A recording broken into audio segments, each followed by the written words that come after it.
পাচ্ছে না।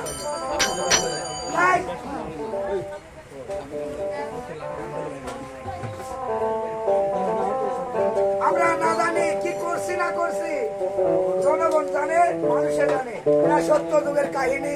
বেহুলা লক্ষ্মীন্দারে এমন করে শুয়ে আছে, এরকম করে পড়েছে, এরকম করে মরেছে। অথচ বেহুলা লক্ষ্মীন্দারে কত কোনো জায়গা হতে পারেনি। তবু বেহুলা লক্ষ্মীন্দারে আমার নতুন দৃষ্টে। তবে একটি কথা বাবা, তবে একটি কথা, আমি এনাকে আমি 4 বছর চলাচ্ছি। 2 বছরের রানিং এ গেছে, 2 বছর আমি খাটাখাটি করেছি। আমি ভরপুর আশীর্বাদ করছি। গান পদ্মাপুরণ গালে যদি লক্ষ্মীন্দারের পাঠ, নায়কের পাঠ করতে পারে, আমি আরো আশীর্বাদ, আরো যদি বড় হয়। আমার দোয়ায় যদি এত বড় হয় যায়, তাহলে আমি ভালো, আমার নামটা হবে। তবে একটি কথা, আমাকে আমার এই গ্রুপটা আছে, এবং গ্রুপটা আমার মালিক সাহেব আছে, সবাই এখানে ছিলেন এবং জানেন।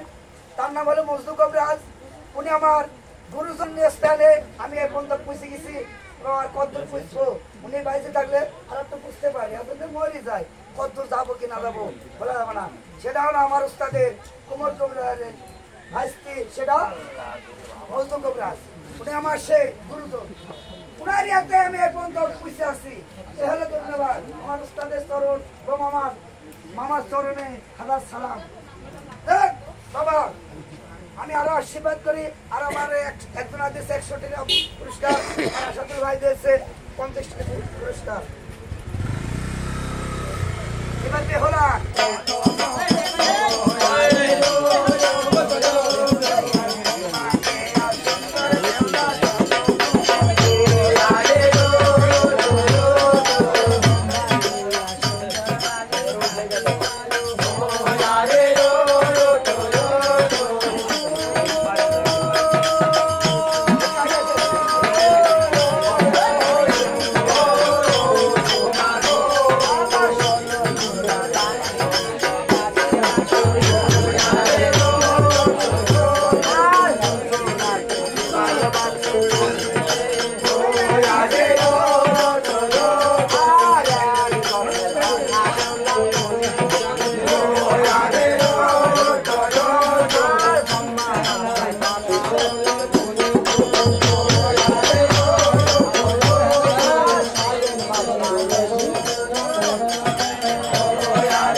না জানি কোন মায়ের সন্তানকে আমার তো দর্শন করতে পারছে, খেয়াল করছে নাই।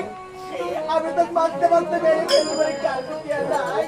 জননী, আমি এক মায়ের আদেশ পালন করতে এসে আর এক মায়ের শীতাল সিঁদুরি বাসর বন্দিতে খেয়ে ফেলেছি। মা, আমাকে যদি তুমি তোমার এই বাসর বন্দিতে মারতে মারতে মেরে ফেলো মা গো, আমার কোনো যায় আসবে না মা।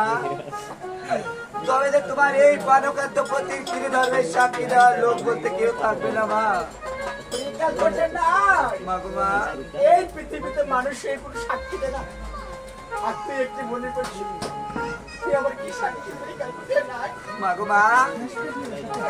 তোমার এই বাসর বন্দিতে থেকে আমি 3 শব্দ কড়াল করে বলে যাচ্ছি মা, সকাল হলে যদি 3খানি কদলের গাছ বেঁধে ওই শিবলিঙ্গ পুড়ে দিতে পারো মা, তোমার যে বলা প্রতি সাক্ষী আমি সত্যই দেবো। আমি না হয়ে সত্য কথা বলে যাচ্ছি মা।